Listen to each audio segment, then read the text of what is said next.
noches a todos los presentes, les saluda Luz Flores. Sean bienvenidos a una charla más organizada por la Oficina de Epidemiología y Oficina de Apoyo a la Capacitación, Docencia e Investigación de nuestro Benemérito Hospital Nacional 2 de Mayo. El tema de hoy trata investigando acerca de la seguridad de los medicamentos y estará a cargo del doctor Leandro Guayanay Falconi, médico asesor de IGEMI Minsa, oficial de Integridad Científica de la Universidad Peruana Cayetana Heredia. Buenas noches, doctor Guayanay, un gusto tenerlo con nosotros nuevamente. Muy buenas noches. Empezamos entonces, ¿sí? Sí, doctor. Antes de iniciar, recordarle a todos que se va a estar compartiendo el link del registro de asistencia para que puedan realizarlo. Ahora sí, sin más preámbulo, le doy pase, doctor, para que pueda iniciar su ponencia. Adelante. Bien, gracias. Bueno, en primer lugar agradecerle a todos el tiempo que se dan para poder escucharnos algunos mensajes que le vamos a llevar, ¿no? En esta tarea de investigar uso de medicamentos y investigar la seguridad, o sea, vamos a ver que en realidad la investigación de medicamentos no es asimétrica, ¿no? Vamos a ver algunos aspectos pues, de conocer el medicamento, de la situación, del análisis y la evaluación de riesgo-beneficio y la investigación clínica que tiene que estar ligada a esto, ¿no? Bueno, en primer lugar, conocer un medicamento podemos ver desde el punto de vista de la farmacología, ¿no? Pero ojo, no se confundan, ¿no? Cuando estamos hablando de farmacología es conocer el fármaco. Y el fármaco no va a ser lo mismo que el medicamento. Y esto todo viene porque nosotros queremos tener conocimiento para utilizar de modo seguro y de modo adecuado los medicamentos, ¿no? Vamos a ver algunas miradas que nos ayudan a simplificar esta situación. Aquí estoy colocando y he copiado esto básicamente de la FDA, una tabla donde clasifican los medicamentos, los tipos de estudios clínicos y para los fármacos y sus objetivos, ¿no? Nos dicen, mire, primero usted obviamente necesita conocer la farmacología humana, ¿no?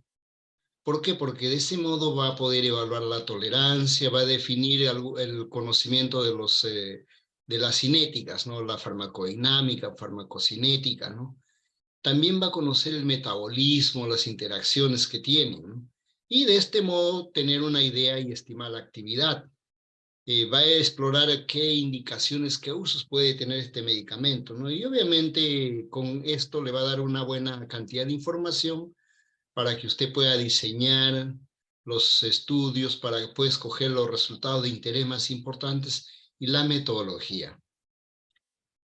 Bueno, y aquí se ponen algunos tipos de estudios correspondientes, ¿no? Por ejemplo, estudios para tolerancia y de dosis, ¿no? O estudios que simplemente queremos conocer la farmacocinética, farmacodinámica, ¿no? O estudios de interacción también. Pero bueno, esa puede ser una finalidad, ¿no? Tener un mejor conocimiento de la farmacología del medicamento. Pero también podemos ya querer y tener información acerca de cómo es el uso terapéutico.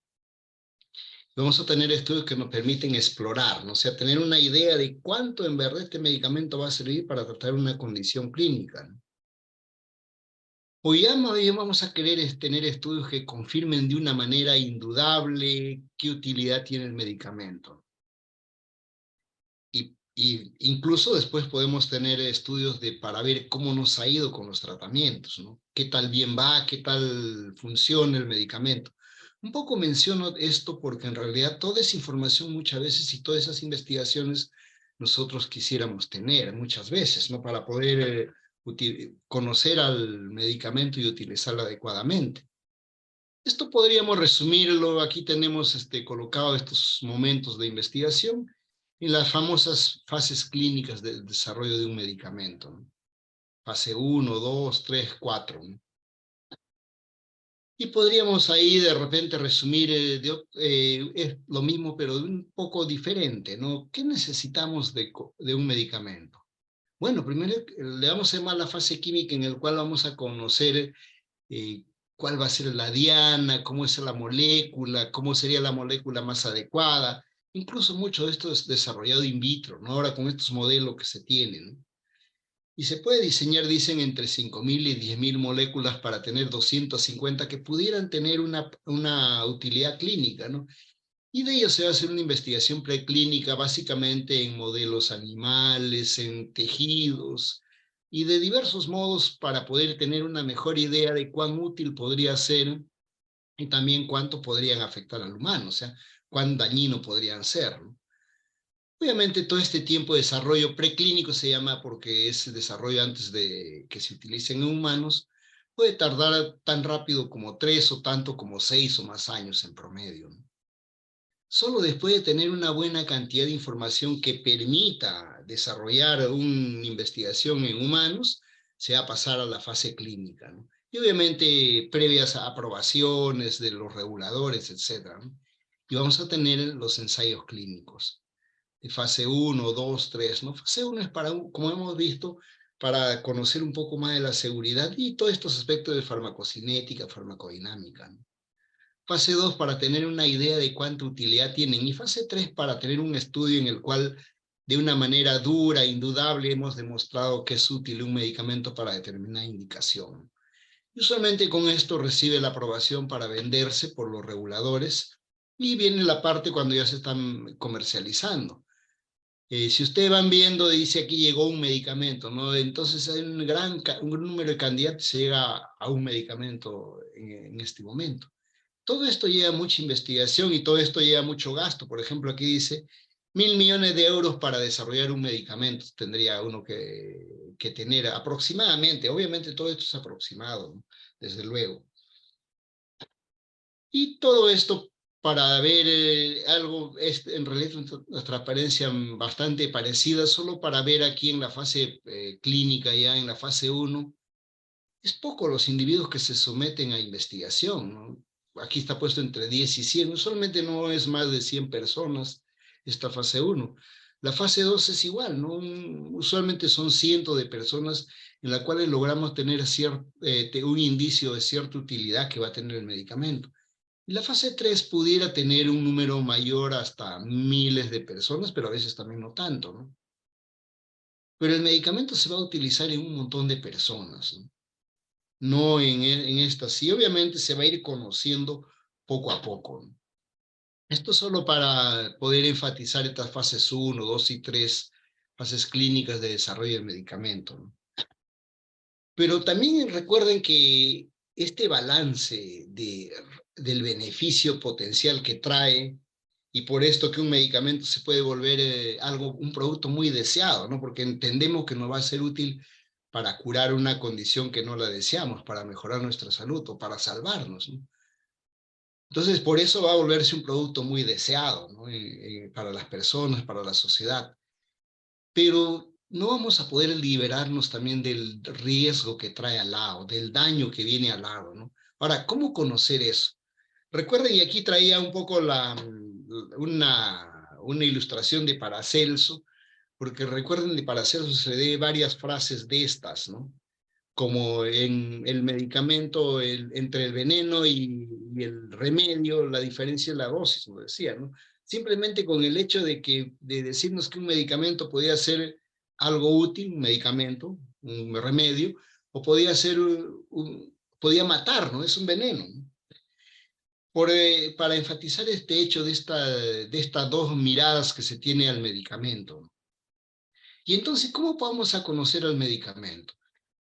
Podemos decir de modo resumido, yo quiero conocer cuán eficaz es o cuán efectivo, ¿no? Si queremos llamarlo de esta manera. Y obviamente la eficacia y seguridad la vamos a conocer, diríamos, y vamos a tener una buena idea, ¿no? Cuán útil es para tratar una enfermedad, una condición de una enfermedad o un estadio de una enfermedad, ¿no? Y diríamos, más o menos vamos a tener una idea bastante cercana de ello mediante un ensayo clínico, ¿no? Obviamente nos va a dar una idea, aunque a veces nos gustaría tener una idea mucho más precisa, ¿no? De cuán útil es. Y estos ensayos clínicos aleatorizados se han vuelto, pues, en este momento, diríamos, el estándar de cómo evaluar la eficacia, ¿no? Sobre todo. La efectividad deseamos también conocerla. Recuerden, la efectividad es el uso del medicamento en condiciones regulares, normales de un servicio, ¿no? Mientras la eficacia es dentro del ensayo ideal. Pero eso en realidad es para saber cuánto sirve, ¿no? Pero el problema es cuán seguro es. ¿Cómo yo puedo saber de seguridad? Esto para hablar del riesgo. Pero ¿seguridad de qué me podrían decir? ¿Seguridad de qué? De todo. Claro, ¿por qué? Porque podría afectarnos cualquier aspecto, el medicamento podría afectarnos, o una droga podría afectarnos cualquier aspecto, ¿no? Y aquí nos damos cuenta de la simetría. ¿Por qué? Porque mientras la eficacia y la indicación de una enfermedad, yo con un ensayo clínico, o a veces unos cuantos ensayos clínicos, yo puedo aproximarme, el conocer la seguridad se me vuelve bastante difícil. Y no hay un solo estudio que me permita tener una idea bastante buena de diversos aspectos de seguridad, ¿no? Entonces, miren, si bien nosotros deseamos y tener una idea de cuánto beneficio y cuánto riesgo trae para poder hacer un balance, ¿no? Todo medicamento en realidad va a tener riesgos, eso también es otro elemento que hay que tener en cuenta. O sea, el medicamento seguro, ni el agua es enteramente segura sola, ¿no? Entonces, los medicamentos seguros no va a haber ninguno, ¿no? Todos pueden traer alguna condición indeseable o adversa, si queremos llamarlo, ¿no? Todas tienen una actividad y pueden provocar efectos adversos, ¿no? Ahora, muchas veces uno puede, con el conocimiento de la farmacología del medicamento, tener una idea de qué problemas adversos puede tener el medicamento. Pero también muchas veces aparecen, pues, efectos inesperados, si queremos llamarlo, ¿no? Y esto obviamente uno ni pensaba siquiera, ¿no? Estos efectos adversos a veces poco frecuentes, pero a veces muy dañinos, o que pueden incluso hasta matar a la persona, ¿no? Que lo llamamos impredecible, idiosincrático, etcétera, etcétera. Es básicamente que no conocemos bien cómo se dan. Pero ¿cómo saber todo eso, no? ¿Cómo tener una idea de todo eso para usar adecuadamente un medicamento, no? Bueno, y a veces hablamos de la dicotomía esta, ¿no? Bueno, de la eficacia versus la seguridad. ¿Cuál es la más importante? ¿Cómo yo me decido por un medicamento, no? Obviamente esta es una discusión simplificadora y a veces inadecuada, ¿no? ¿Por qué? Porque en realidad importan ambas, ¿no? Incluso a veces se dice primero no hacer daño, o sea, primero demuéstrame que es seguro, ¿no? Y luego dime para qué es seguro o para qué es útil, ¿no? En realidad ambas son importantes y las características son diferentes. Quiero que notemos eso, ¿ya? Mientras la eficacia o efectividad la puedo fácilmente tener una idea con los ensayos clínicos, la seguridad no. Entonces, ese es un poco el punto, porque cuando yo diseño un ensayo clínico, ¿qué? Hago una hipótesis muy precisa que el ensayo me va a ayudar a demostrar si es cierto o no, y una hipótesis de eficacia es comparar medicamento, por ejemplo, uno contra otro, y yo de esa manera puedo tener una idea más o menos buena cuán útil es un medicamento, ¿no? Y me permite tener dimensionar cuánto es la utilidad del medicamento. Pero para la seguridad, no hay eso, ¿no? En realidad, ¿seguridad de qué me dirán? Seguridad de todo. ¿Y qué es todo? Todo, pues. Que no me vaya a afectar, si lo veo por órgano, ningún órgano. Que no me afecte a los riñones, al hígado, a la piel, al cerebro. Me dice a todo. Claro, que no me afecte la reproducción, que no me afecte al corazón, etcétera. Que no me afecte a largo plazo. Entonces, en realidad, cuando usamos un medicamento, muchas veces desearíamos tener un balance, ¿no? Para ver, bueno, lo beneficioso versus el riesgo que tiene, ¿no? Y obviamente este balance hace que nosotros decidamos, ¿no? Por ejemplo, digo, tiene un medicamento que me hace disminuir el tamaño de un cáncer. Bueno, es beneficioso, me dirán. O me disminuye el dolor que da, ¿no? La hospitalización, mejora la calidad, miren, todo eso va a ser beneficio. Me dirán, incluso me aumenta la sobrevida. Uy, qué buen beneficio, vamos a decir, ¿no? O posibilidad de curarse mejor todavía. Pero puede tener riesgos, ¿no? ¿Qué? Por ejemplo, síntomas indeseables, náuseas y vómitos severos, neutropenia, otras complicaciones, trombocitopenia, que incluso pueden a veces hasta matar a la persona, ¿no? Pero entonces, recuerden que la mayoría de medicamentos para tratamiento oncológico son bastante tóxicos, no muchos son casi venenos, ¿no? Pero ¿y por qué nos sometemos a ello? Miran, porque es peor el cáncer, ¿no? Por eso tomo ese riesgo tan alto, ¿no? Claro, usualmente es así, ¿no? Entonces, en realidad, este perfil de beneficios va a estar determinada pues, por la eficacia del medicamento. O sea, cuán útil es, ¿no? Cuánto me ayuda, ¿no? Cuánto cambia la enfermedad del medicamento, ¿no? Y obviamente diríamos de tiempo en tiempo van apareciendo nuevos medicamentos que de pronto, pues respecto a los que están, trae una mejora indudable, ¿no? Una mejora indiscutible, ¿no? Como también hay un gran número de medicamentos que lo único que cambian es un poquito la forma de la molécula, etcétera, y no cambian casi nada, no es lo mismo casi, ¿no? Y el otro, el perfil de riesgo, miran, oiga, tengo que tener un montón de información. Usualmente ya se ha visto la información preclínica, o sea, me refiero en animales, en tejidos, que de alguna manera permitan dar una idea de que el medicamento no va a afectar a la persona, ¿no? En la investigación preclínica, ¿no? Pero obviamente se tiene que luego someter a la investigación clínica, ¿no? Porque queremos ver qué cosas malas trae, ¿no? Qué riesgos va a tener, ¿no? Me va a afectar a las pruebas de laboratorio, me va a afectar a los signos vitales, al examen físico puede traerme alteraciones en el electrocardiograma y diversos otros exámenes que yo podría hacer. Bueno, aquí simplemente recordar algo que en realidad es materia de lo que están trabajando, ¿no? El evento adverso, ¿no? Que va a ser cualquier suceso que puede presentarse con el uso de un producto farmacéutico. A veces, bueno, si estamos hablando de dispositivos o vacunas, también va a ser. El elemento más interesante del evento adverso es la coincidencia temporal. No necesariamente recuerden que tiene que haber una relación de causa, ¿no? O uno no la sabe en todo caso, ¿no?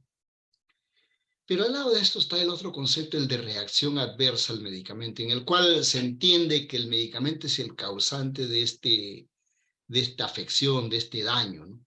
Y entonces una reacción adversa, esta es una definición antigua que hace la OMS, ¿no? Los expertos, la OMS mejor diríamos, va a ser cualquier reacción nociva, adversa, pero que es no intencionada, ¿no? Que aparece con el uso de medicamentos o productos farmacéuticos en los humanos, ¿no?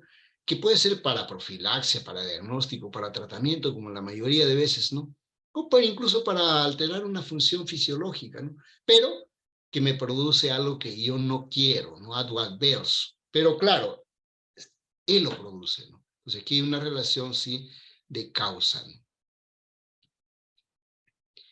Ahora, clasificaciones hay diversas, ¿no? Por ejemplo, en cuanto a si es leve, que aparentemente no afecta más, ¿no? Y no necesita casi tratamiento, uno lo requiere, básicamente deja de utilizar y con esto pasa, ¿no? No va a ser seria. Pero ya la moderada que requieren, pues, que pueda hacerse algún ajuste, algún cambio, ¿no? Obviamente una moderada importa ya hacer algún ajuste, algún cambio, ¿no? Muchas veces no se suspende el medicamento, ¿no? Y se considera que no es seria, ¿no?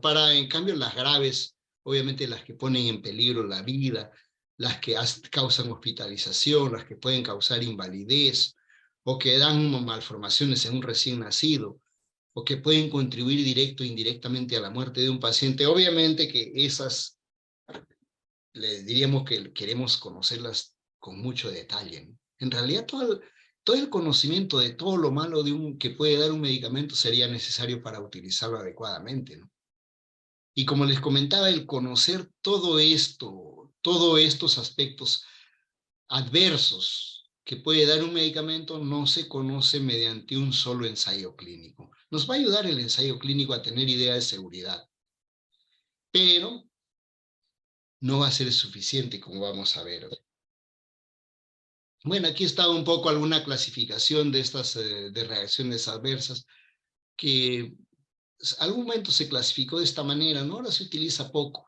Si está relacionada a la dosis, si no está relacionado y es el tipo, las reacciones bizarras o idiosincráticas que le llamaban, ¿no? Pero que pueden ser muy dañinas, ¿no? O relacionadas en el tiempo, un tiempo largo, ¿no? O cuando bien se da cuando uno retira el medicamento, o puede ser más bien una falla, ¿no? Todas estas son algunas clasificaciones que en un momento se intentaron hacer, ¿no? Pero ahora la pregunta es, oiga, ¿cómo yo conozco tanto de eficacia como seguridad de un medicamento? O sea, ¿cuáles son los estudios que nos permiten conocer? Ya hemos tenido y les he dado de un modo general todo lo malo de un medicamento que yo debería conocer. Miren, ¿y cómo yo puedo conocer eso? ¿Cómo podemos investigar eso? Esos aspectos malos de un medicamento, es aquellas cosas que potencialmente son dañinas que trae un medicamento. Bueno, la herramienta fundamental del conocimiento de la investigación clínica, recuerden, es el ensayo clínico, ¿no? En este momento lo consideramos el estándar de investigación. Recuerden, ¿no? Y la pandemia nos trajo de nuevo la misma idea, ¿no? ¿Por qué? Recuerden que queríamos tener medicamentos para tratamiento del COVID. ¿Qué dijimos? A ver qué hay, ¿no? Y bueno, ahí primero partiremos con qué medicamentos tienen utilidad o tienen un efecto antiviral, ¿no? Y ahí encontramos que había muchos, ¿no? Y había algunos que eran comunes, ya se usaban, ¿no? Como la hidroxicloroquina, la ivermectina, y obviamente basado luego en información que de repente era observacional, etcétera, o de diverso, empezó a usarse. Recuerden, incluso estaban en la guía de tratamiento del COVID de nuestro país, nuestros medicamentos, ¿no? Pero ¿qué pasó luego? Nos dimos cuenta. ¿Por qué? Porque recuerden que sí funciona, no funciona, y uno dice que sí, otro estudio dice que no. Y ¿qué tuvo que llegar? ¿Y qué nos recordó esta dificultad? Que a veces es difícil poder evaluar cuánto sirve un medicamento, cuán eficaz, ¿no? Para cierta condición. Y nos pasó con el COVID. Ya solo después que se hizo los ensayos clínicos, se pudo ver pues que la hidroxicloroquina no tenía una utilidad que pensamos que podía haber tenido. La ivermectina y algo que podría tener utilidad, pero tampoco indudablemente una utilidad grande, así no lo hemos visto. Y eso obviamente nos recordó, mejor dicho, el COVID, que en los tratamientos, el ensayo clínico, otra vez se convierte en uno de los elementos fundamentales para evaluar pues la eficacia, ¿no? Y también medirán la seguridad, como se define, ¿no? ¿Qué va a ser un ensayo clínico? Para muchos este es el diseño estándar, ¿no? El que permite evaluar de una manera bastante adecuada la eficacia, sobre todo de intervenciones sanitarias, y entre estos medicamentos, vacunas, ¿no? Y este va a ser un tipo de investigación experimental. Recuerda, un ensayo clínico es un estudio experimental, ¿no? Que obviamente, como es un estudio experimental y que el investigador lo puede definir, él lo define y lo prepara de tal manera que le permita medir el efecto que él quiere, ¿no? De un modo controlado, objetivo, reproducible, ¿no? Medir el efecto que tiene el medicamento para tratar una enfermedad o para prevenir también puede ser, ¿no? Entonces, de este modo vamos cayendo a la idea de, pues sí, pues que efectivamente el ensayo clínico es el diseño, o es tipo de estudio fundamental para evaluar la eficacia, ¿no? También, por supuesto, seguridad, ¿no? Porque podemos recoger igual varias variables para ver cómo afecta o no a estos pacientes que están recibiendo los tratamientos. Sin embargo, recuerden, no nos blinda toda la información que necesitamos el ensayo clínico. Bueno, ahí ponemos un ejemplo de un ensayo clínico. No van a estar los sujetos participantes con la condición o la enfermedad que deseáramos, ¿no? Eh, con la enfermedad que deseáramos para diríamos, evaluar al medicamento. Usualmente se sortea, ¿no? Este grupo seleccionado que ha firmado un consentimiento informado se sortea para decidir a qué tratamientos va, ¿no? Y esta asignación es secreta muchas veces, ¿no? Usualmente va a un tratamiento nuevo, a un fármaco nuevo, un medicamento nuevo y uno de comparación. A veces puede ser placebo la comparación. Pero ¿qué queremos con esta randomización? Que los grupos sean iguales, ¿no? Y este es el secreto del ensayo clínico, ¿no? Esta maniobra que permite intentar tener grupos iguales, ¿no? Esto diferencia el ensayo clínico de cualquier otro estudio observacional, etcétera, que tiene este elemento que trata de tener grupos comparables. Miren, ¿y esto por qué es de bueno o de malo? Es de bueno porque en realidad, yo luego, si estos dos grupos son comparables, deben ir igual, solo que la diferencia, si el A se debe a que uno recibe un tratamiento y el otro un tratamiento de comparación. Bueno, A veces se le pone enmascaramiento a los sujetos, al investigador, y se evalúa por un determinado tiempo, ¿no? Para en ese tiempo luego comparar las variables de interés, ¿no? Y tener los resultados, perdón. Pero este ensayo clínico así diseñado, obviamente he esbozado la parte más sencilla y central del ensayo clínico, ¿no? Pero los ensayos clínicos pueden variar mucho de este modelo básico que he dado, ¿no? Pero tienen limitaciones igual los ensayos clínicos, ¿no? ¿Por qué? Por el tiempo de duración. ¿Cuánto dura un ensayo clínico? Puede ser a veces, dependiendo de la enfermedad, me dirán, oiga, a veces duran semanas o meses, años, muy raramente duran años, ¿no? Y muchas veces yo voy a tratar una enfermedad crónica, ¿no? El ensayo clínico, vamos a suponer que sea de un año, ya en el año me mostró que era bueno el medicamento, etcétera, pero yo le voy a dar pues de por vida el tratamiento al paciente, ¿no? Entonces, no me evalúa el medicamento a largo plazo que ocurre. Yo no lo sé, ¿no? Sé lo que ocurre en el tiempo del ensayo clínico, pero luego de fuera de eso no lo sé. El número de sujetos del ensayo clínico, ¿cuántos sujetos tiene? Cientos, a veces pueden ser miles, pero el medicamento lo puedo dar a millones, ¿no? ¿Correcto? ¿Y qué pasa si un medicamento, por ejemplo, tiene un efecto tan malo como la muerte? Y se da uno en 2000, por ejemplo, uno en 5000. Si yo tengo un ensayo clínico de 1000, de 2000 personas, espero que no haya ni uno que tenga este efecto, ¿no? Solo lo voy a ver cuando lo dé masivamente, ¿no?, a la población y oiga, ¿qué pasó? Obviamente el ensayo clínico no te da capacidad para detectar ese hecho tan infrecuente, ¿no? Ahora, el ensayo clínico, si bien va a recoger y va a observar determinados efectos indeseables que usualmente se buscan, ¿no?, puede no vigilar otros que uno ni siquiera sospecha que se presenten, ¿no? Y uno no se da cuenta simplemente, ¿no? Y hay otros elementos, por ejemplo, el ensayo clínico a veces se hace en adultos saludables, pero luego el medicamento lo voy a usar en adultos mayores, y ahí, entonces, es otra limitación importante, ¿no? La población que he usado para el ensayo clínico. Y así podemos ver varios elementos que me hacen que la información que yo tenga en el ensayo clínico no me sirva de completo. Se me dé una información parcial y no me sirva, sobre todo para tener idea de seguridad, ¿no? Entonces, miren, ahí viene un elemento bastante interesante y que hay que tener muy claro, ¿no? El conocimiento de la seguridad de un medicamento me va a dar una información los ensayos clínicos, pero requiero mucho más investigación y mucha más información para tener una buena idea de cuán un medicamento es seguro y cuán seguro es. Entonces ahí viene la idea, ¿no? ¿Y qué estudios pueden contribuir al conocimiento de la seguridad de un medicamento? Lo que un poco decíamos el día de hoy. En realidad, la idea es echar de mano de todo lo que podamos tener y todo lo que vamos a poder estudiar. Todos los diferentes estudios que podemos llevar a cabo nos pueden ayudar a conocer mejor un medicamento, un fármaco y un medicamento, ¿no? Pueden ser estudios descriptivos, comparativos, estudios de síntesis como metaanálisis, o como ahora le están llamando estos estudios con datos del mundo real, Big Data, etcétera, ¿no? Esta transparencia le presenté la vez pasada, ¿no?, un poco para hablar de cómo ha ido evolucionando la farmacovigilancia, se decía, ¿no?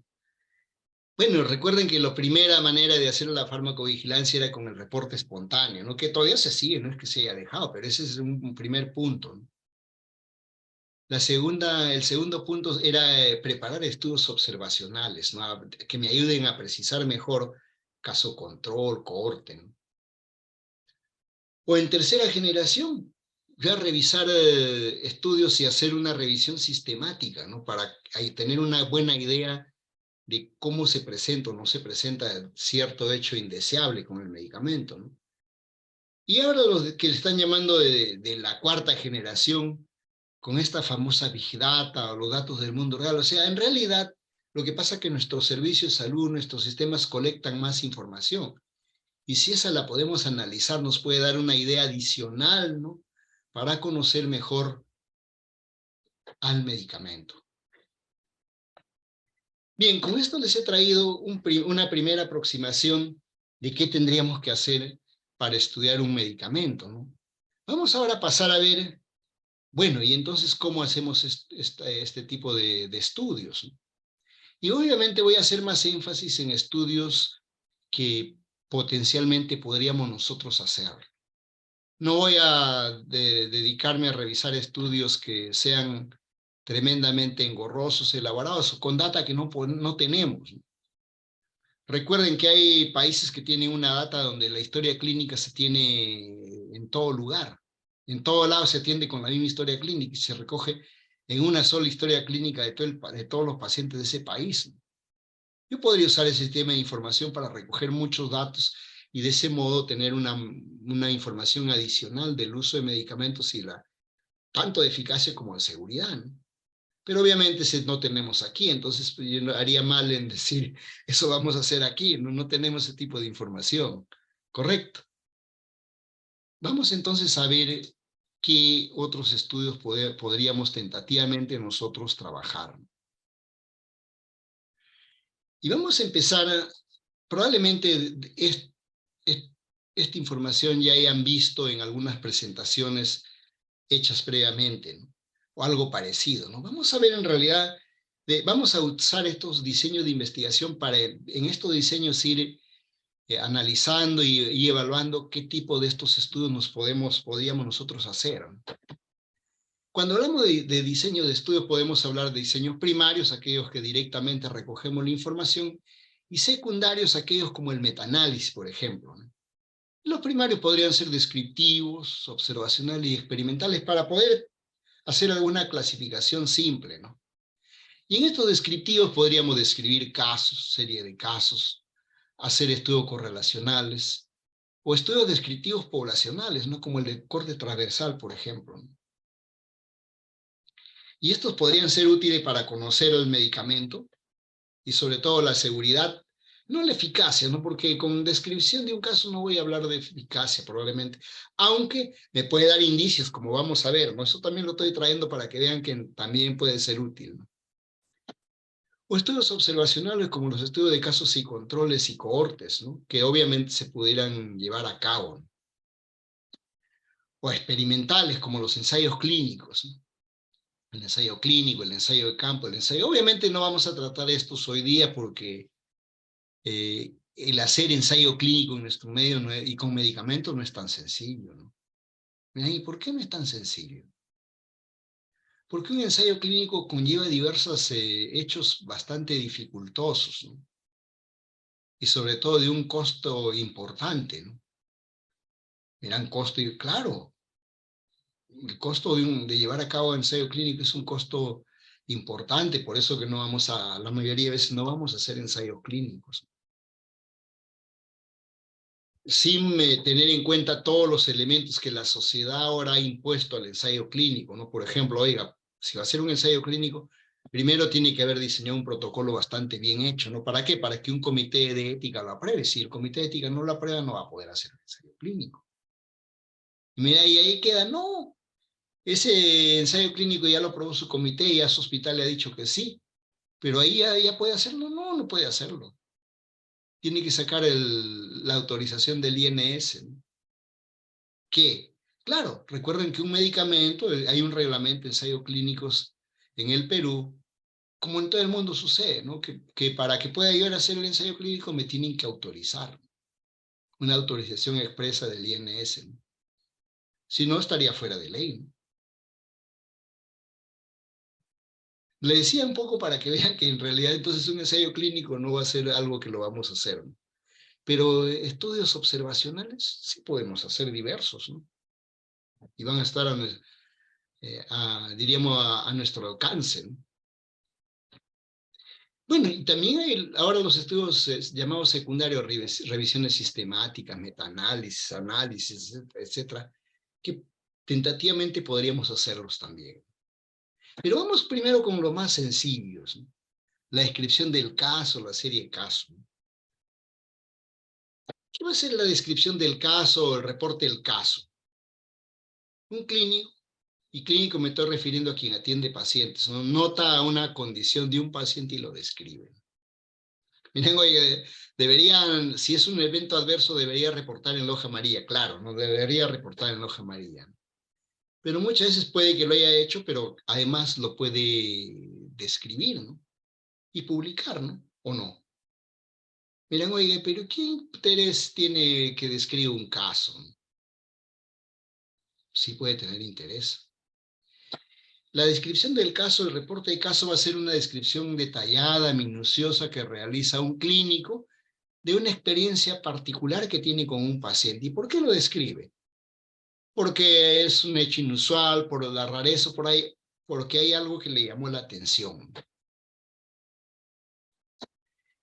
Miren, pero este tipo de descripción puede ser útil, porque puede en una de estas describir, por ejemplo, una enfermedad rara o un efecto adverso raro.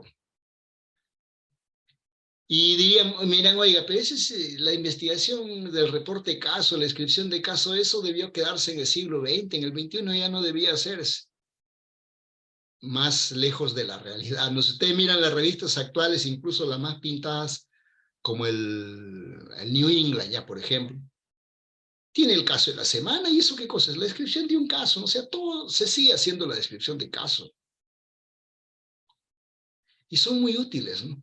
Y son muy útiles para, en el caso de la reacción adversa, de los efectos adversos, justamente por eso, ¿no?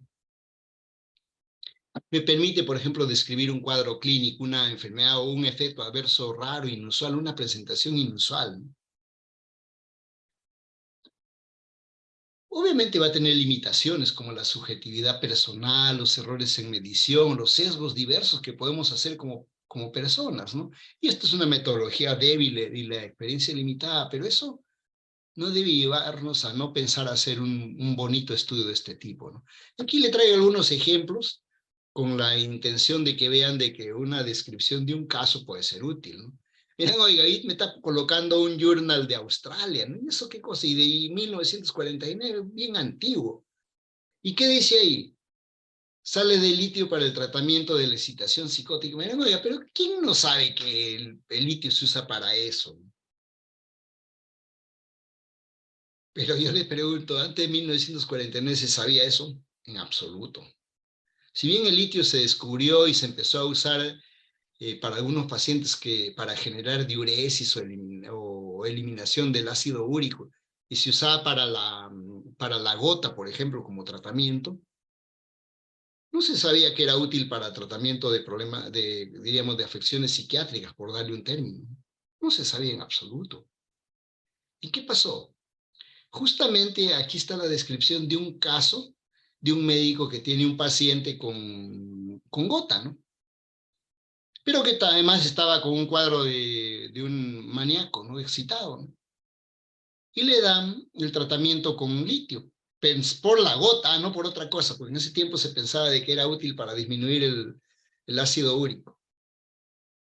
Y aparentemente mejora su gota. Y también el cuadro psiquiátrico se abate. Bueno, puede ser una coincidencia, ¿no? Pero viene en un segundo momento, otra vez descontrolado, con ácido úrico elevado, le da otra vez el litio y también el cuadro psiquiátrico inmediatamente mejora. Ah, no, de ahí ya no hay coincidencia, dice, y ahí lo describe, ¿no? Justamente luego de esta descripción de este caso, donde él postula que la sal de litio podrían ser útiles para tratamiento de la excitación de un paciente psicótico, es que empezó a hacerse incluso hasta ensayos clínicos y ya obviamente ya el resto pues se conoce todo, ¿no? Entonces el litio, el descubrimiento de la utilidad del litio fue por la descripción de un caso, básicamente. O algo un poco más moderno, ¿no? Si me dicen que era muy antiguo, es un poco más moderno. Mire, dice propranolol para hemangioma severo de la infancia, ¿no? Bueno, bueno, ahí tienen una niña que nació, miren, con este hemangioma, ¿no? Y, miren, el hemangioma mejora solo, pero miren, con propranolol mejoró mucho más rápido que solo, ¿no? Entonces, obviamente, tenía un ensayo clínico, perdón, era un caso que mostraba que el propranolol tenía una utilidad aparentemente bastante bueno para esto. Miren, oye, estos son casos para que dan indicios de eficacia, ¿no? Y obviamente luego ya con otros estudios se va a demostrar de modo indudable. Miren, pero no es de seguridad, ¿no? En realidad para la seguridad con mucha más razón. Este es un reporte caso que hicimos hace tiempo del uso de una reacción adversa que se llama un cuadro serio, ¿no? De hipersensibilidad por sulfas, ¿no? Este cuadro de hipersensibilidad es un cuadro que afecta a todo el organismo, ¿no? La piel, puede afectar los riñones, los pulmones, el hígado, ¿no? Dar ictericia, en realidad afecta a todo el organismo, da eosinofilia, y puede morirse la persona incluso, ¿no? Claro, mira, es una condición ya más o menos que sí, se sabe para que varios medicamentos causan esto, ¿no? Y aquí le mostraba para que vean, mire, dice serie de casos en seguridad de medicamentos.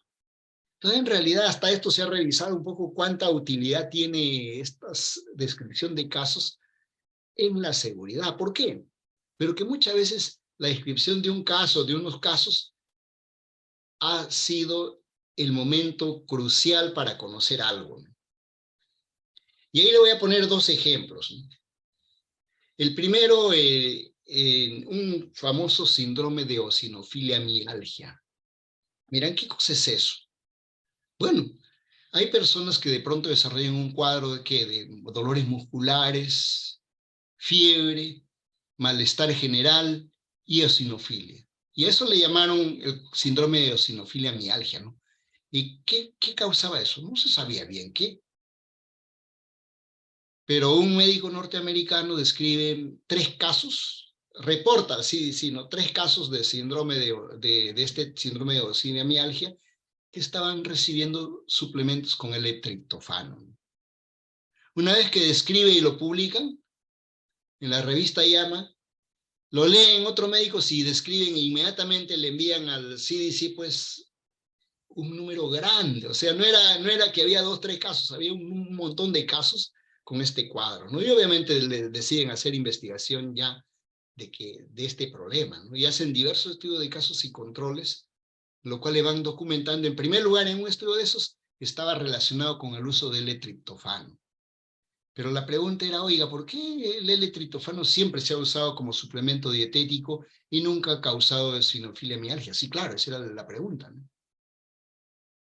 Bueno, se pudo hacer otro estudio de casos y controles en el cual se vio que el L-triptofano estaba relacionado con una marca.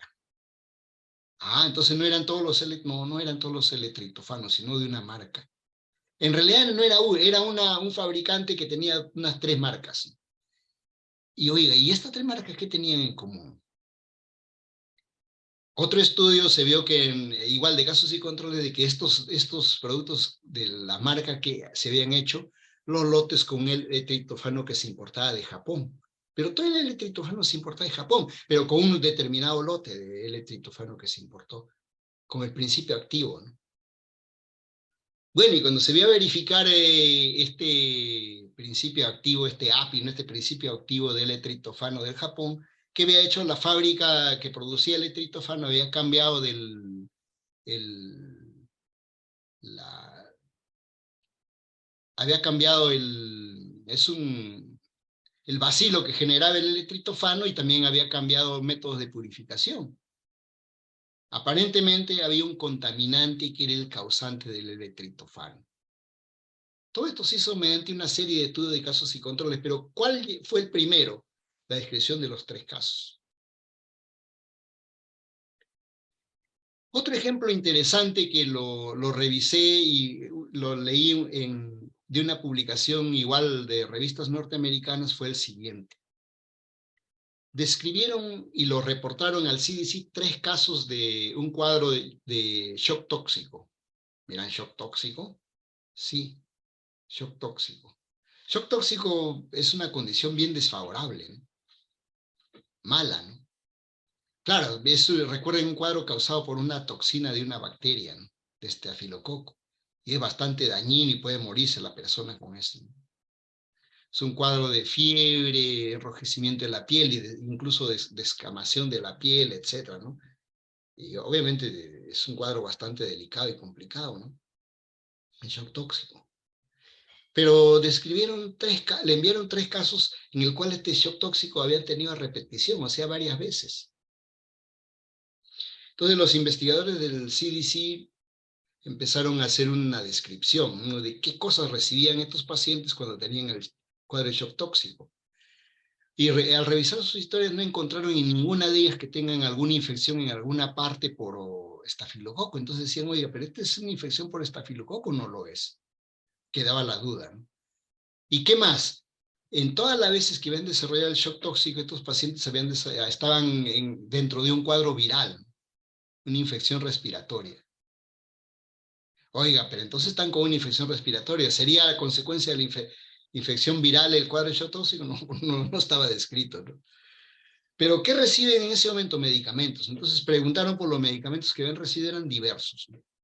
Pero los medicamentos para el resfrío, si bien pueden ser de nombre diversos, los principios activos son muy poquitos, ¿no? Se utiliza, por ejemplo, ¿qué cosa? Me dan paracetamol, algún descongestionante, a veces ponen un antitusivo, ya dependiendo del fabricante, pues, ¿no?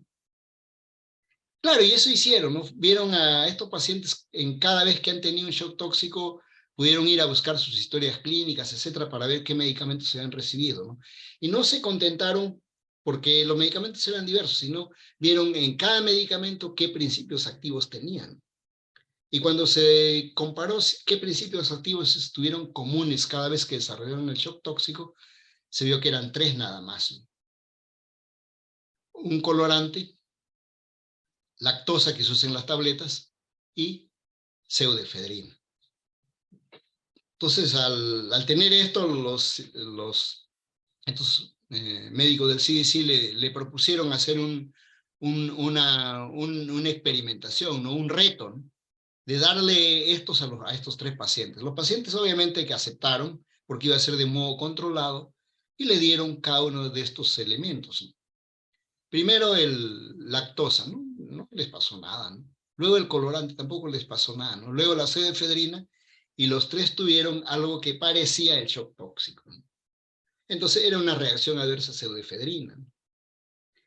Bueno, y así ustedes pueden ver, incluso les debe haber tocado y visto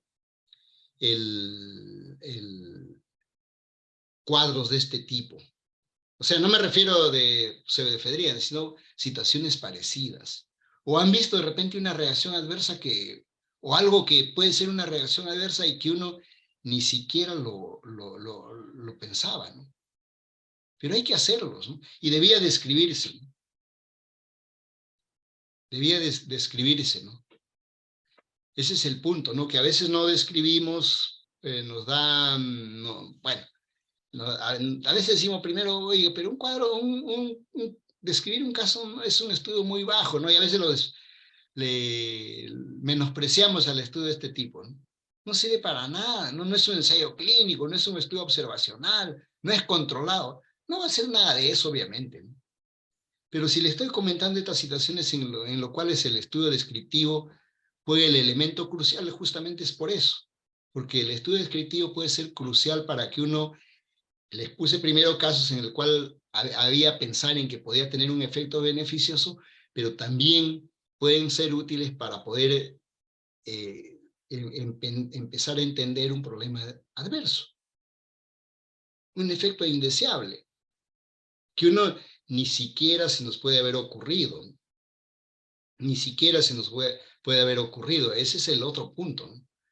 Que a veces no le damos importancia y decimos, no, pero eso no. O simplemente no lo pensamos. Aquí quiero comentarles un caso, ¿no?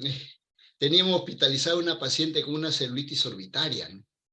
Celulitis orbitaria, sí, pero lo que llamaba la atención es que había tenido ya 3 veces celulitis periorbitaria. Oiga, 3 veces sí. Sí, decía, sí, en el mismo lado y el mismo, de forma muy parecida, ¿no? El día que lo veíamos estaba ahí el ojo medio abierto, pero sí enrojecido en la parte de la ceja y la parte superior, ¿no?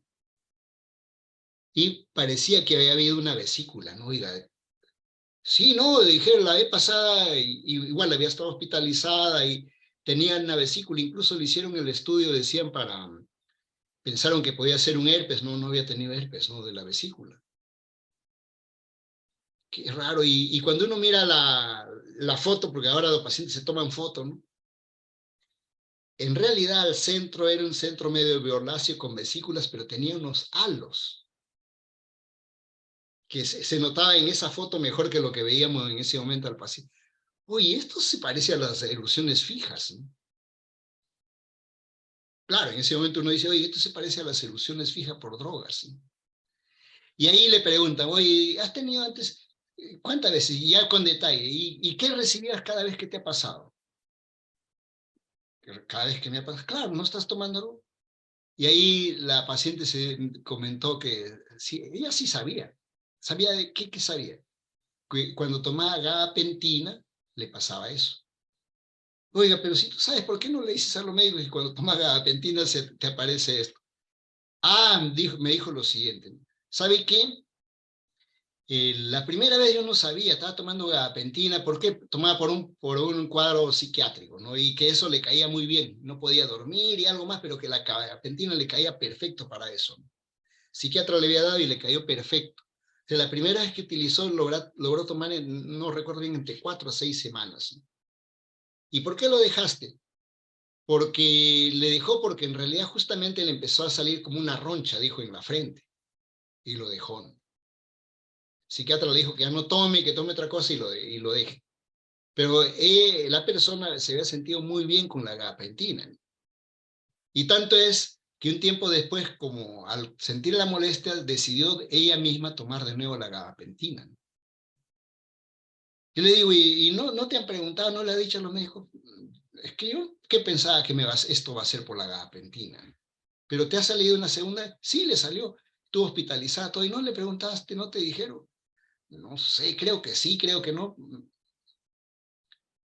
Y ahora, igual había tomado gabapentina unos días antes y empezó el cuadro aparentemente de celulitis periorbitaria. En realidad, ya quedaba bastante claro que esto era una reacción adversa. Cada vez que tomaba gabapentina le pasaba lo mismo. Y a ella se había ensayado ella misma 3 veces.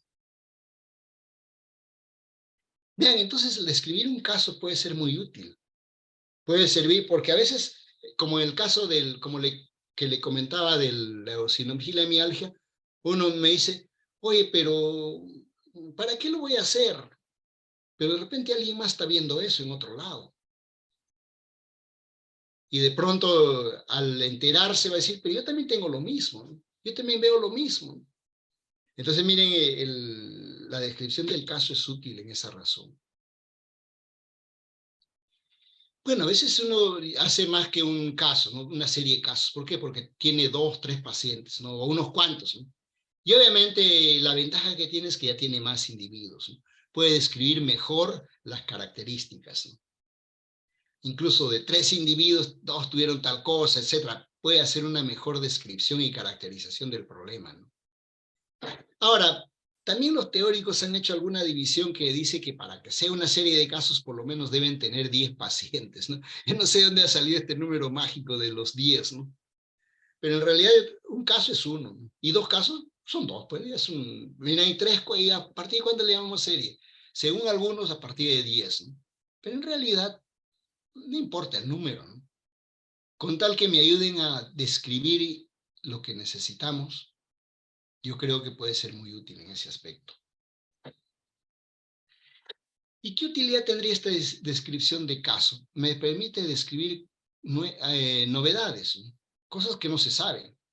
Y cada vez usamos nuevos medicamentos y uno no conoce todos los efectos indeseables que tienen, ¿o sí? Más aún, los medicamentos pueden tener efectos indeseables diferentes. Recuerden que ahora el genotipo importa, ¿no? Y de repente en Estados Unidos no produce nada y aquí sí produce, o al revés. Entonces el medicamento que en un lugar no haya producido, aquí no me garantiza que no se produzca determinado hecho. Yo debería estar mirando, ¿no? Y obviamente puede ser útil para la farmacovigilancia. Me dicen, ¿por qué? Porque algunos plantean que la farmacovigilancia también debe revisar publicaciones de casos que hayan en todas las revistas. Y si hay algo que llame la atención, empezar a vigilar y preguntar por eso. Entonces, miren, eso es otro punto, ¿no? Yo podría, ya no voy a describir casos, pero podría ir buscando qué casos se describen y pensar en analizar eso, ¿no? A partir de ese caso. De repente es una sospecha sin sentido, pudiera serlo, porque también esa es una limitante, vamos a ver, del caso luego. Pero en realidad puede ser un hecho que va a ser útil, ¿no? Y entonces hay que tenerlo en cuenta, ¿no? ¿Qué limitaciones tiene? Aquí es el punto interesante, ¿no? Obviamente a veces no se puede generalizar, ¿no? Recuerda que la experiencia es limitada, ¿no? Yo no voy muchas veces tengo la descripción del caso, tengo la sospecha, y lo llamarán de repente evento adverso, no reacción adversa, no evento adverso, pero se escribe igual, ¿no? O puede haber también exceso en la interpretación, ¿no? Ya yo me emocioné y yo estoy pensando que es así, no lo es, ¿no? Tengo un sesgo ahí, ¿no? Puede ocurrir también, ¿no? Yo me sesgo y yo digo que todo se debe a eso y no es así, ¿no? Entonces, hay varias limitantes que puede tener la descripción del caso, ¿no? Ahora, ¿cómo describimos el caso? Miren, la descripción de caso, no hay metodología, diríamos en primer lugar, ¿no? El ensayo clínico, ustedes saben, hay libros escritos para ensayo clínico, incluso ensayo clínico oncológico, ¿no? ¿Cómo se hace un ensayo clínico en oncología, ¿no? Hay libros enteros dedicados a eso, ¿no? Pero ¿cómo describo casos? No hay nada hecho, ¿no? Tal vez el único elemento interesante es estas guías del CARE, que son unas guías que de alguna manera nos dan pauta de cómo describir casos, ¿no? Cómo hacer casos, ¿no? ¿Qué elementos hay que tener en un caso para que sea una buena descripción de un caso, ¿no? Bueno, y aquí está esta lista, ¿no? ¿Qué sería? Bueno, ahí se empieza con el título, ¿no? ¿Y qué dice? Que las palabras deben de informar, deben de decir lo más interesante del caso, ¿no? El título debe tener algo interesante el caso. También tiene que haber unas palabras claves, como en toda publicación. Obviamente que nos lleven a los hechos más importantes del caso. Debe haber un resumen. En el resumen debe tener una pequeña introducción donde debe colocarse qué aporta este caso a la literatura, ¿no? Y por qué es único, etcétera. Y también debe de resumirse qué síntomas tuvo, qué hallazgos clínicos importantes, el diagnóstico que se hizo, las terapéuticas que se utilizó y las conclusiones, ¿no? Y obviamente dentro de un resumen. Y ya luego en la introducción del caso, debe haber una pequeña introducción que diga pues por qué este caso se tiene, ¿no? ¿Qué antecedentes hay? ¿Qué dice la literatura al respecto, ¿no? Y luego la información del paciente, ¿no? Datos demográficos, de lugar de residencia, étnicos, algunos síntomas importantes o todo elemento previo que pudiera haber, ¿no? Que a veces uno no lo toma en cuenta y no se percata, ¿no? Y en realidad uno no sabe muchas veces, ¿no? Y en esto me acuerdo de otro caso terrible, ¿no? Es una señora que tenía una necrosis de la parte de la piel y tejido graso de la parte anterior de ambas piernas, ¿no? ¿Y cómo le pasó esto? Bueno, se me puso rojo y se hizo así, bueno, y vine al hospital y se necrosaron. Pero luego cuando uno le pregunta, miren, el hecho era, ¿y cuándo empezó esto? No sé, doctor, pero ¿sabe qué cosa? Yo viajaba de Chimbote a Lima y estaba un poco con la tos y bueno, yo siempre tomo paracetamol, lo había tomado, pero me dijeron que para la tos yo debía tomar unos sobrecitos de una medicina, ¿y te acuerdas o no? Eran un tipo de acetilcisteína, ¿no? Para no hablar de nombre comercial. ¿Y qué pasó? Sí, antes de subir al carro, me iba a venir en la noche, tomé la acetilcisteína, ¿no? ¿Y qué? Al rato, doctor, mis orejas estaban rojas. Me dijo y mi cara también, de la persona que iba, me dijo, oye, estás todo rojo. Yo sentía quemazón en los antebrazos y en las piernas, me dijo. Sentía que, ¿sí? ¿Qué tiempo había pasado de que tomaste eso? Media hora, una cosa así. Y bueno, y como tenía que venir y viajar, ya me seguía ahí, ¿no? Ya no tuve que quedarme ahí. Y sentía que me molestaban las piernas, como que se me hinchaban, ¿no? Y nada más, sí, y no, es que era oscuro, no pude ver si estaban rojas o nada, ¿no? La cara sí, pum, vi que estaba roja, las orejas sobre todo. Y también el antebrazo, ¿no? Había visto que estaba rojo. ¿Y luego qué pasó? Bueno, al día siguiente mis piernas yo lo vi medias hinchadas, ¿no? Y un poco oscuras, pero me dijeron que debe ser por el viaje, póngase a reposo. Se puso a reposo y seguía más rojo, ¿no? Fue al dermatólogo, le dijo, oye, parece que es una celulitis, no sé qué cosas. Le dio tratamientos con antibióticos y siguió los 2 lados. Y bueno, y vino al hospital porque ya se había necrosado, ¿no? Entonces, se tomaba como una celulitis necrosal, etcétera, pero miren, el dato de que había tomado, y no para decir que es una reacción adversa, un evento adverso asociado a acetilcisteína, uno busca en todo lado, en ninguna parte dice que acetilcisteína es de eso. Pero obviamente, esto por ejemplo es un caso que debimos de haber escrito de repente, ¿no? Con fotos y todo eso, porque no quiere decir que acetilcisteína cause, pero para que estén atentos, ¿no? De repente alguien más ve algo parecido a eso. Entonces, miren, ese es el punto, ¿no? Que hay que describir minuciosamente el historial, la sintomatología, la afección, y luego ya la parte descriptiva de los hallazgos clínicos, ¿no? Cómo encontramos al examen, qué hay, cómo se ve, qué se encuentra, ¿no? Qué método de diagnóstico se ha utilizado, qué técnicas, imágenes, cuestionarios, etcétera, ¿no? ¿Y qué razonamiento se ha utilizado para el diagnóstico, ¿no? ¿Qué se ha planteado como diagnóstico? ¿Qué razonamiento se ha utilizado? Y luego, ¿qué tratamiento se ha dado, ¿no? Bueno, en el caso de la señora de esta le decía, se daba antibióticos porque uno pensaba en una infección, pero bilateral, bueno, pueden a veces saber, pero un poco raro, ¿no? Y en el antebrazo también una ligera necrosis hubo en el antebrazo y en piernas. Obviamente el mismo elemento había causado necrosis en todos estos lugares, ¿no? Y, y bueno, el tratamiento que se dio, si hay cirugía, cómo evolucionó, también cómo evolucionó el paciente, ¿no? O la persona, ¿no? Miren, y los casos pueden ser diversos, ¿no? Uno no busca muchas veces, sino que uno se choca, ¿no? La vez pasada estaba leyendo un caso, por ejemplo, de inhalación de clozapina, ¿no? Mira, y daño pulmonar por inhalación de clozapina. Miren, ¿y eso? Bueno, era un señor que trabajaba en una fábrica de medicamentos y había una cabina especial donde él trabajaba y de pronto un accidente, ¿no? Y toda la cabina quedó llena de clozapina y él obviamente estaba respirando y respiró clozapina y esto le afectó el pulmón. Le causó un daño agudo que luego mejoró para buena suerte. Claro, pero luego ellos describían cómo era la afección por inhalación de clozapina.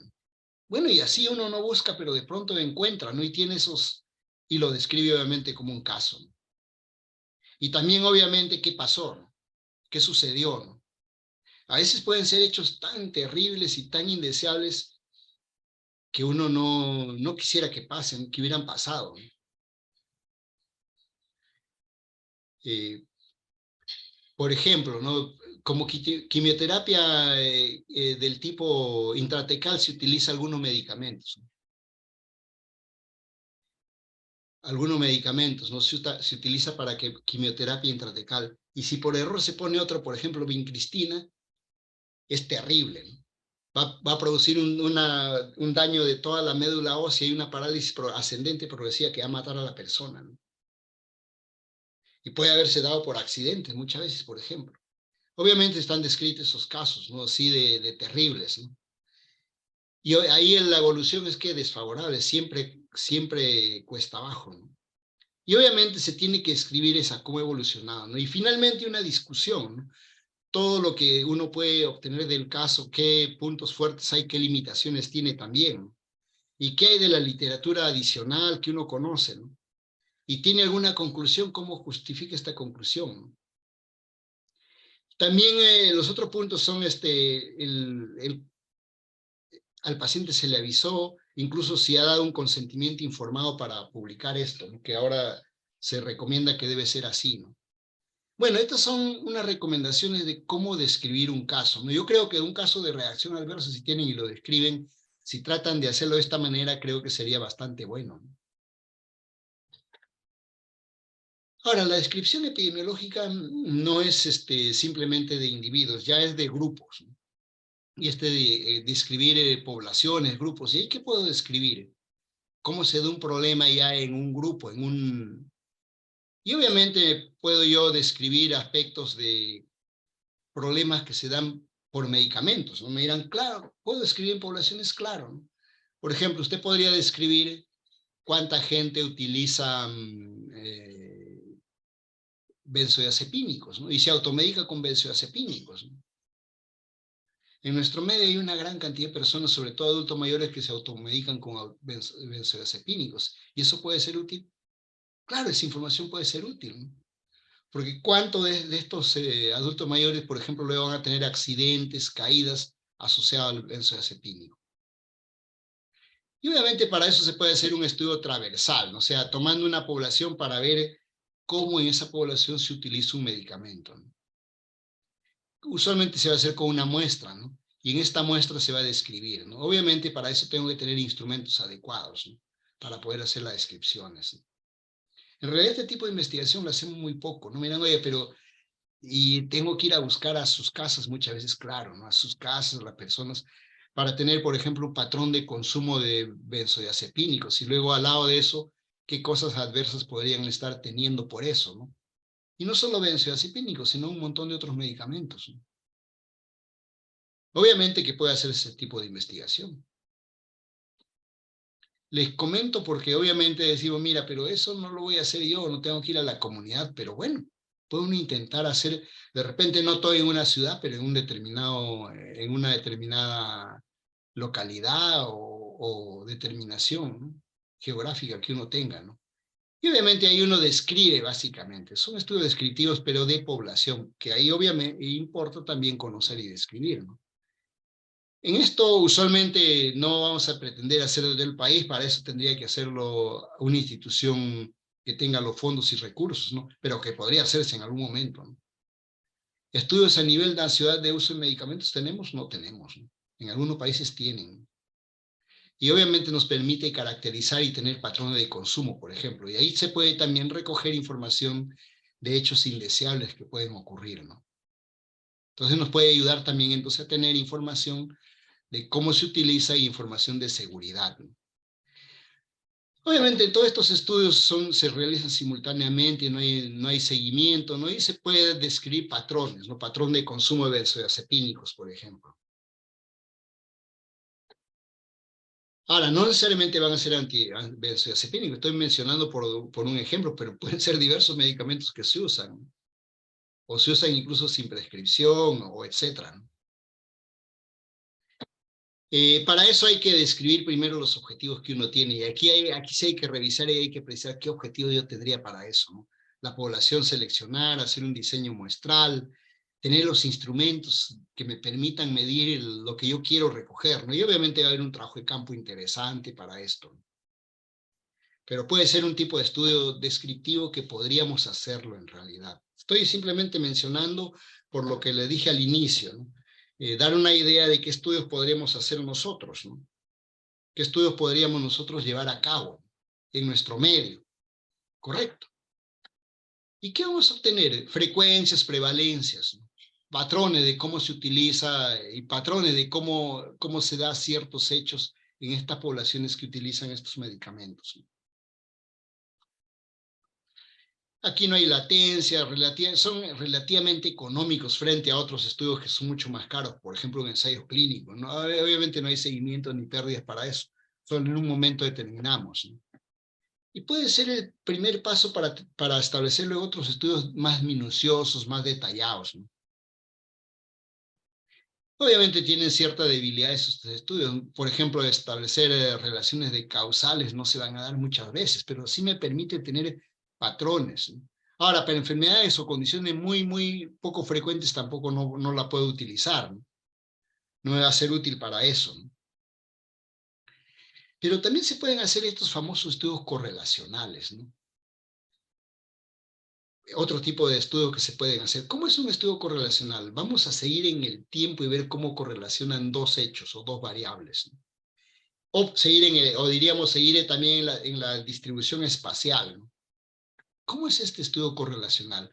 Pongamos aquí uno de los clásicos, ¿no? Uno de los estudios correlacionales más clásicos fue el siguiente, en el cual se tomaba poblaciones y en cada poblado se medía ¿qué cosa? El nivel o la concentración de flúor del agua de este poblado, ¿no? Por un lado. Y por otro lado, dos variables, ¿no? Una de ellas es la presencia de caries. Y otra, el exceso que puede dar el flúor, la fluorosis, esta pigmentación de los dientes que molesta, ¿no? Dientes amarillos, la fluorosis, ¿no? Pero miren, entonces tenemos aquí por parte de millón y cada punto representa una ciudad, ¿no? Miren, estos círculos se refiere a fluorosis. O sea, cuando las concentraciones por parte de millón son bajas, 0.1, 0.2, 0.3 de flúor, la fluorosis es bastante baja, no hay fluorosis casi, ¿no? Empieza a subir a partir casi de 1 por millón, ¿no? Ahí está, miren los puntos, la fluorosis se va dando, o sea, lo adverso se va dando, la fluorosis se va dando, ¿no? Y lo bueno, la caries, miren, la caries, cuando la concentración de flúor es baja, el nivel de caries es alto, ¿no? Pero va bajando, estos X son caries, conforme aumenta la concentración de flúor, ¿no? Este es un estudio correlacional. Miren, este estudio permitió, y de ahí salió la idea de que la fluorosis era buena, ¿no? Hasta cierto punto, perdón, el fluorar el agua era buena, ¿no? Hasta cierto punto donde no me produzca fluorosis. Entonces habría que usar hasta determinada cantidad de flúor. ¿Por qué? Porque así ayuda a disminuir el caries, ¿no? Pero también ya si uno se pasa va a tener fluorosis, ¿no? Es un estudio correlacional muy interesante.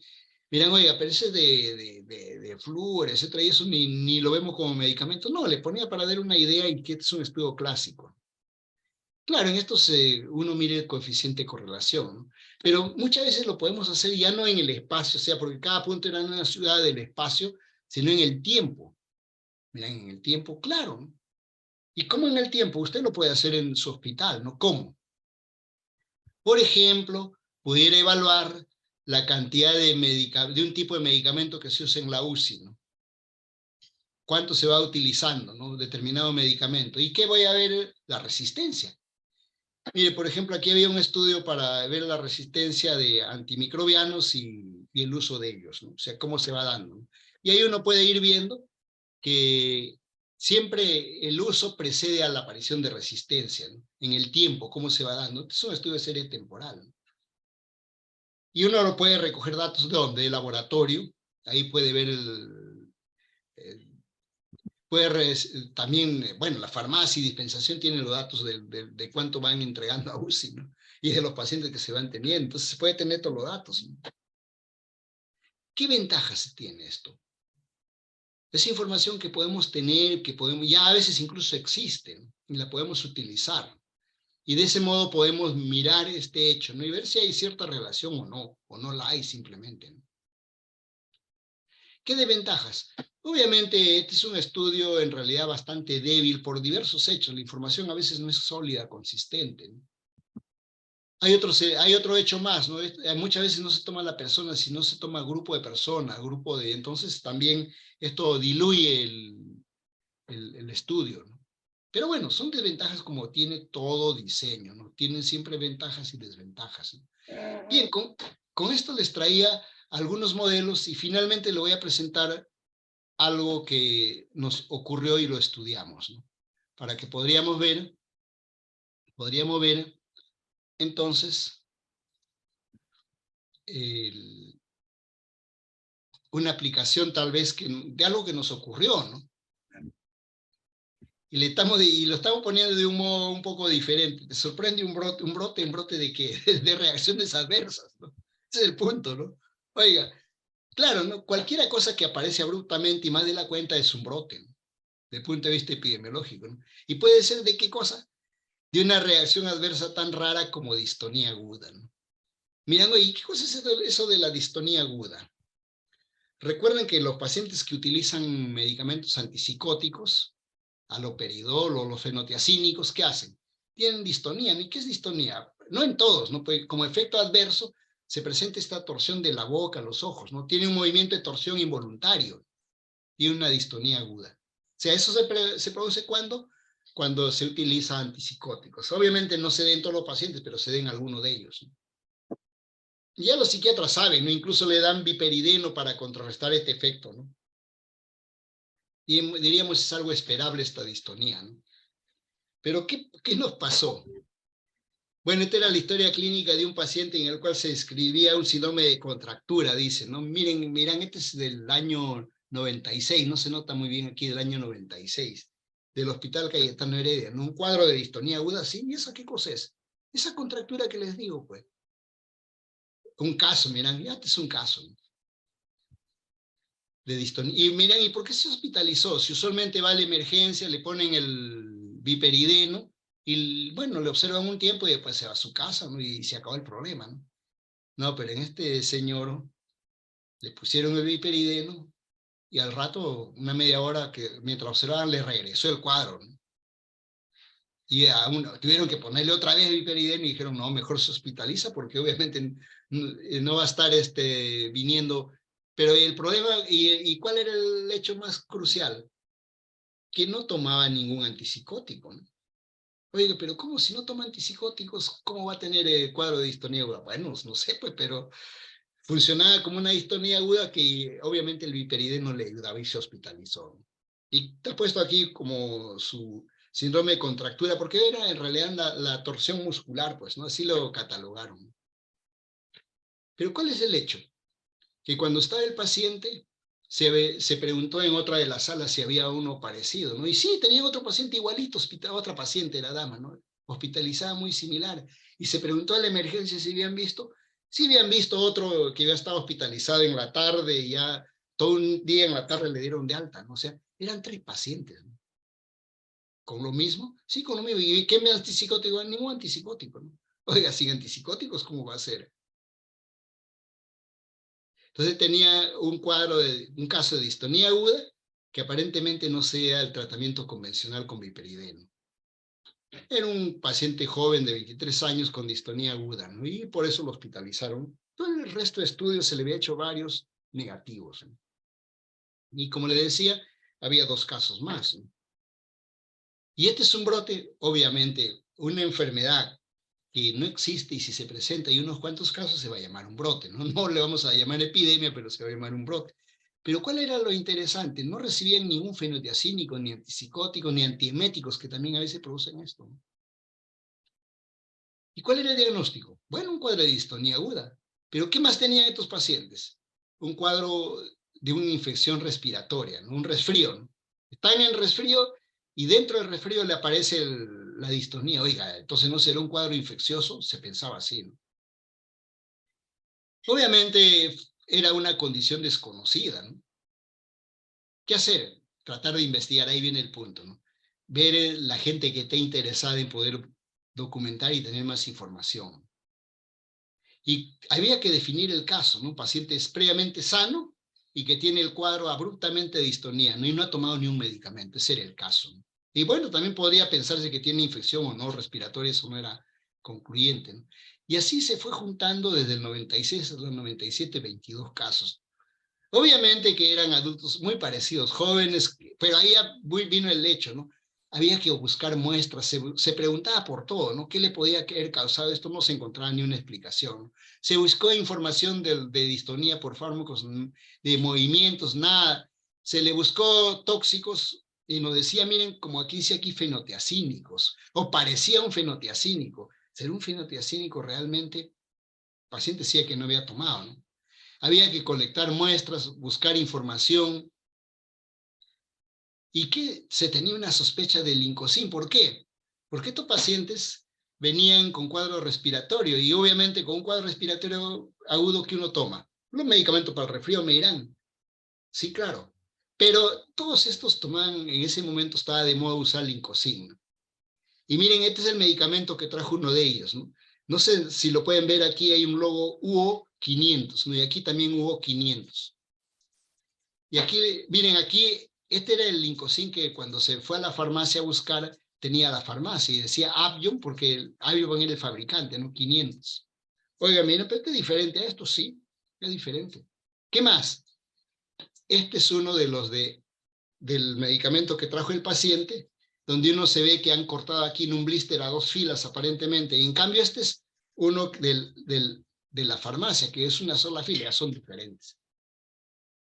Y estos tenían los casos, y los que no tenían, bueno, el lincocin que se consiguió de otro lado no era así, ¿no? Ya estaba la sospecha por ahí, ¿no? Obviamente había que tomar algunas medidas de control ya preliminar inmediatamente, ¿no? Notificar a todo, a la dirección, a DIGEMIN, incluso hasta la FDA se notificó todavía esto.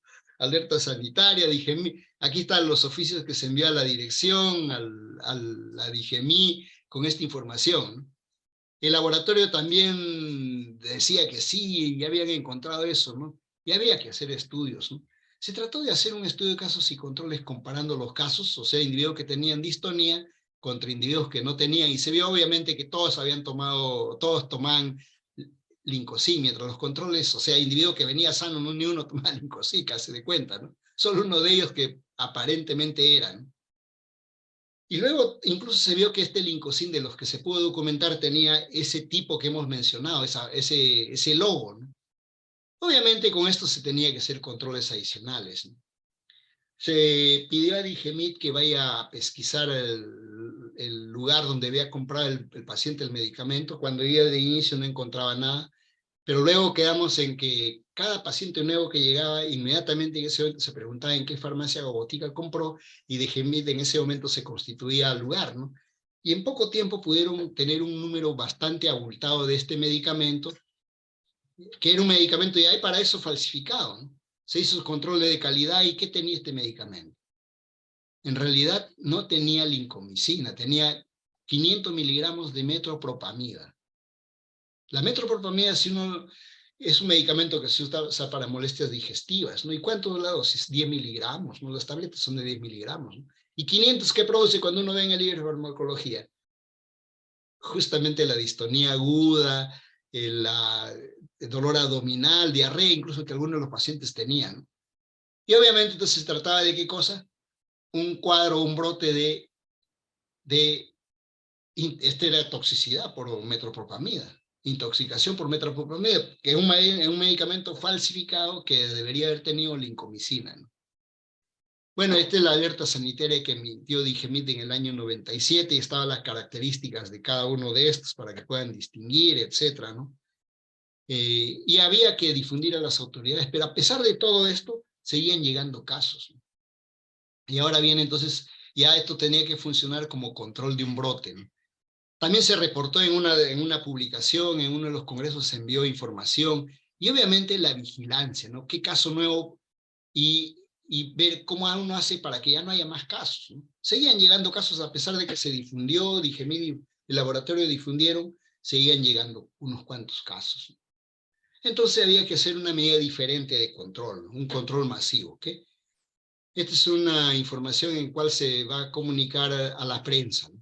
Y ya miren, ya los periódicos sacaron eso, ¿no? Esta es una parte del comercio de ese tiempo que dice, descubren falsificación del lincosín en boticas, ¿no?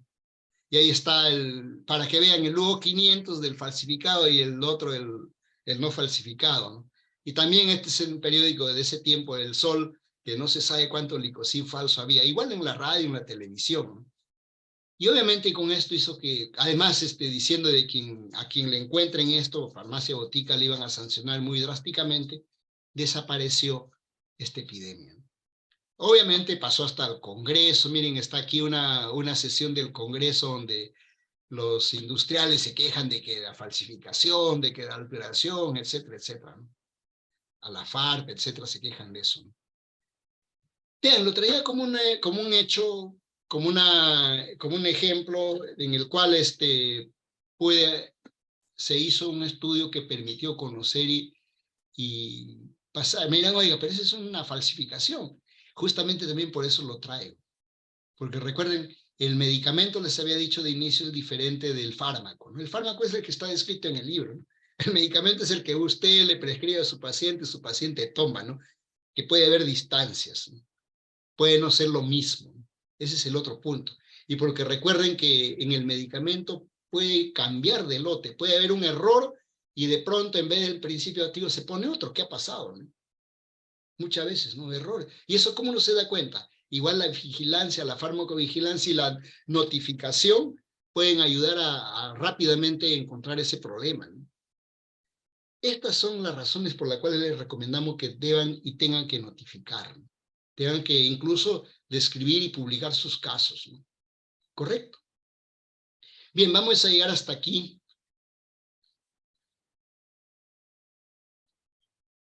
Bien, muchas gracias, doctor Guayanay, por su ponencia. Vamos a dar unos breves minutos a ver si hay alguna consulta, alguna duda de algún participante de esta reunión.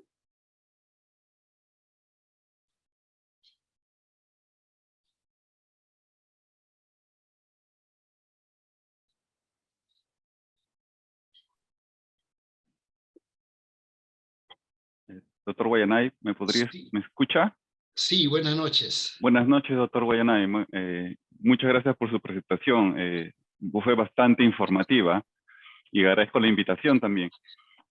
Una pregunta, en el caso de reportar un caso, en su experiencia, ¿dónde es el mejor sitio para reportarlo? Y la otra pregunta sería, ¿dónde es un mal sitio para reportarlo?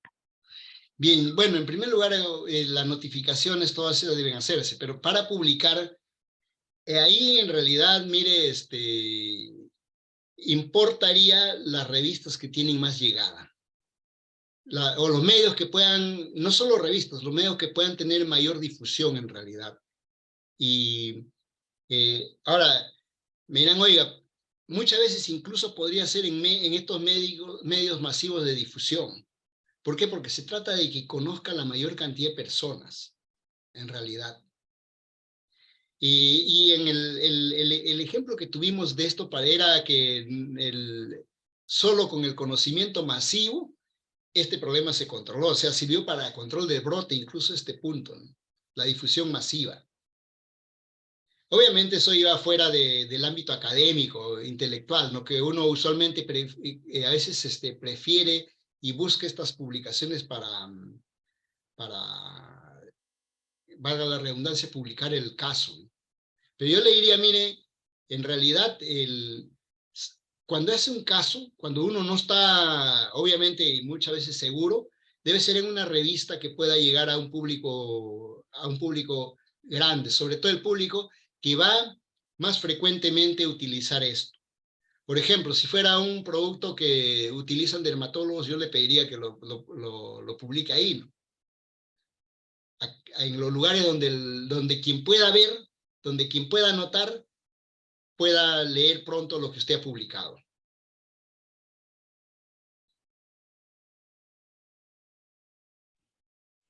Gracias, doctor. Bien. Sí, doctor, al parecer no hay más consultas.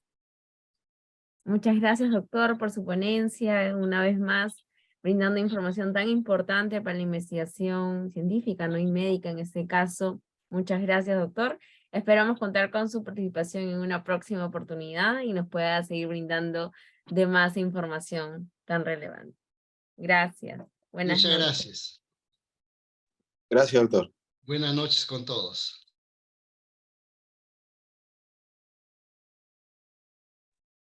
Gracias, doctor.